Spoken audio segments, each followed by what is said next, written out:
היי סבתות, קודם כל נהפוך לדובי. עכשיו למתכון. אז קודם כל צריך לקום מהרצפה וללכת לבשל. רגע, בעצם שכחתי להגיד לכם את המתכון.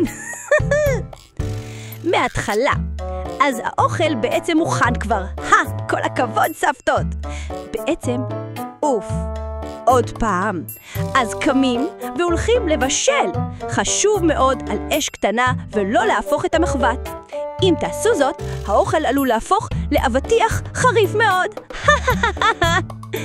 אבל אל תדאגו, פשוט מבקשים יפה והאבטיח יהפוך לעגבניות חמודות וקטנטנות.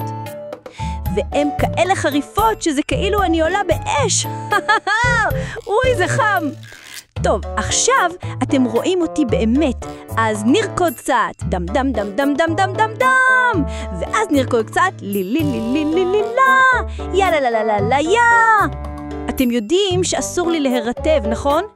אם יגעו בי מים, אני ממש אהפוך ביפופ רובוט. מזל שיש פה מחבת עם אוכל, ככה אני אהיה החתול שתמיד רציתי להיות. טוב, יאללה ילדים, בואו לאכול. מיאו! רגע, מי אתם? לכו מפה, קראתי לילדים שלי מיאו מיאו מיאו. בתיאבון סבתות, שלום ולא לקיש קשות.